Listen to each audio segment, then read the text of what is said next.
So Mr. Mfora, to take me through, you're saying that Christopher Mchangwa was wrong by assuming that the president pardons people, and you're saying that because of what is in the law, but in practice, it could be true, could it not be, that there is some sort of a clemency that the president actually does, and there is, isn't there? There are people who have been pardoned before. Definitely, and 100%. That's exactly my point.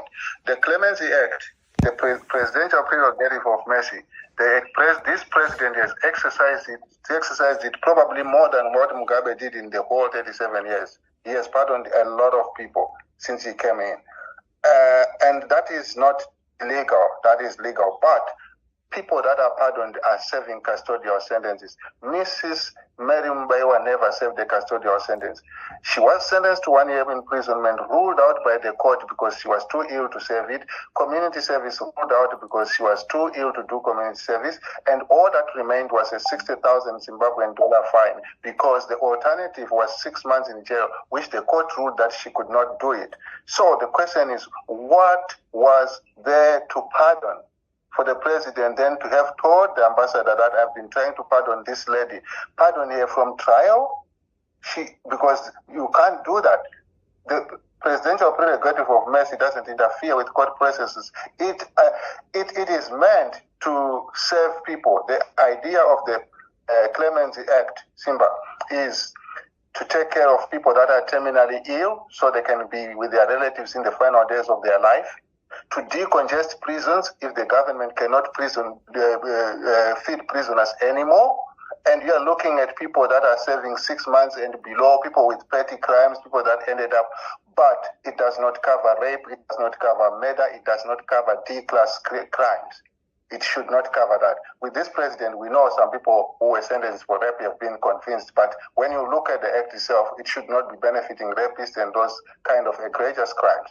But however, coming back to the point of the matter, Mrs. Chiwenga never served a custodial sentence. So from the ambassador to then say, do you know this, that the general has been blocking the president from pardoning his ex-wife? What's there to pardon? The $60,000 fine? That's all that we can find in court records. And it doesn't qualify to the Clemency Act. That is the point that I'm making in that. So the only reason we can cook up is this. Christopher Mchangwa made this up so that he can actually wipe up public opinion against the general for reasons best known to himself. But from a legal point of view, this does not make sense. We don't know what he means when he says the president has been trying to pardon the lady and the general has been blocking her, because she's not in jail and she has never been in jail. She was sentenced to 1 year sentence, which never happened, which never materialized because of her condition. So and I have checked with Madam Mbaewa myself, and she has told me her version of events do not have any such attempts at all by the president. And I think you've seen here that there are times when I've also contacted the president and his wife before over this matter. There's not been any indication whatsoever to that effect over the last 3 or so years. This is the point that we are making as well. The same thing with me here. Apart from just going to dig the court records, I have tried to talk to people that work closely with the president. If there was any from the Minister of Justice that actually facilitate all these clemency issues, was there any attempt to have this lady as a beneficiary of the Clemency Act at any time? Everybody seems shocked because they don't recall any attempt by the president to pardon the lady, because there's nothing to pardon. But Mchangwa puts it in his audio there, interview, that this is how cruel this man is, that he has been blocking the president to pardon his ex-wife, and because he's vindictive. So we go on to the attack on the general on academic credentials. He says, to quote verbatim, the litmus test for a Shona person is to check where they put their R and their L. Then you know whether they went to school or not. This is not true. Every president in East Europe put a Z for an S they speak English. Nobody accuses them of intellectual deficiency, because that is because of the languages that are spoken in Eastern Europe. And Chiwenga is not the first person to have the R sound coming for L. We had Professor Shonesum Pepereki. He was even a TV presenter, and as well as a professor in natural sciences at the University of Zimbabwe before he passed on. May his soul rest in peace. And many people were laughing and mocking him on his TV show, which was a call-in program. Hello, caller. Hello, caller. Are you hearing me? This is a whole professor. He kept saying hello. He kept doing the R sound. But he was a whole professor lecturing at the university who produced. You were saying hero. You were saying hero, not hello. Yeah. Yeah, he was saying hero, not hello, because that comes from his Shona influence. And the same goes for Chiwenga. He says hero. He doesn't say hello. But that does not show intellectual incapacity, or it doesn't show or determine any form of intelligence, as the ambassador is saying. So I say there in the article, many would remember Professor Mpepereki on his TV show. Yes, people made fun of him, but also, I'm saying, there's European leaders, listen to them on TV when they try to speak in English. Even the French president, who is very close to the UK, listen to his English, the accent, how thick it is, and he still has consonants and sounds that are affected by the French language when he's speaking English.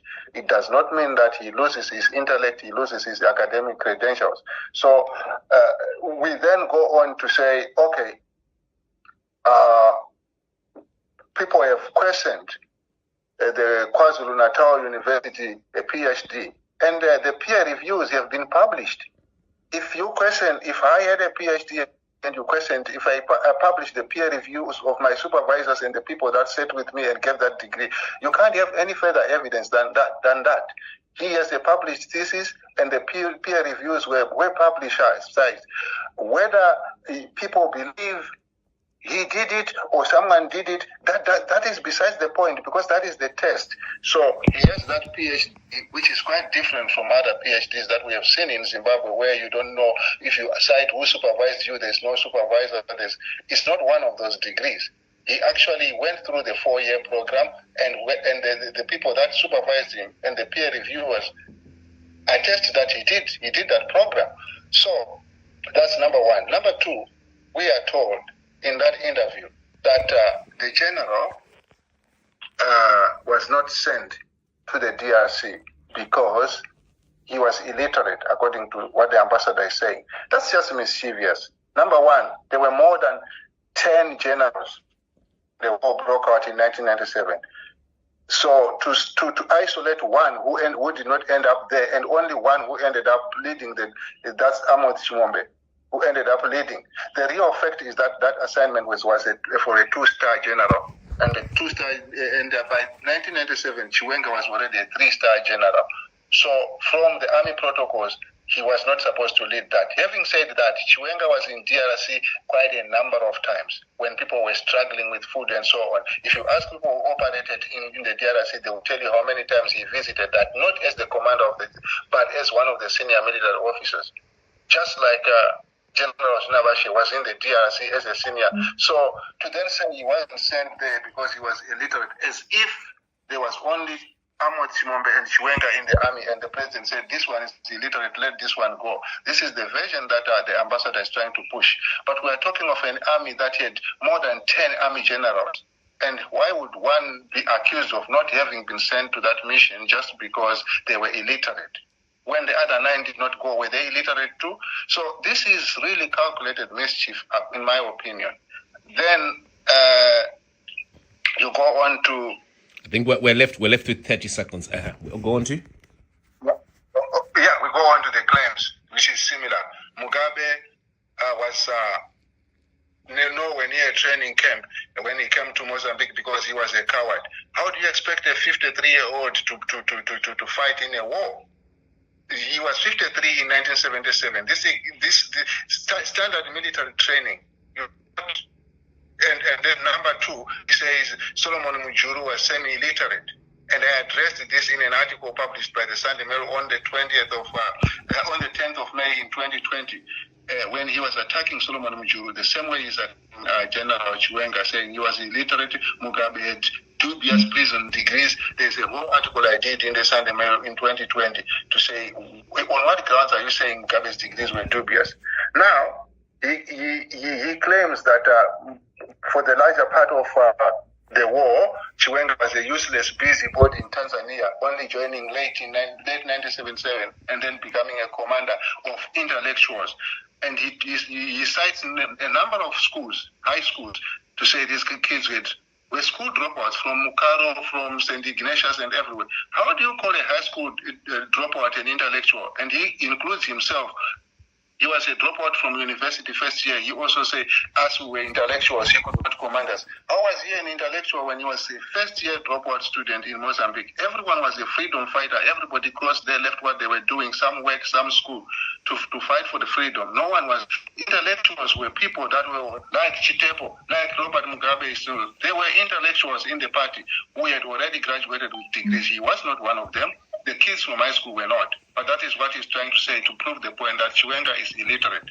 So that is historically inaccurate. So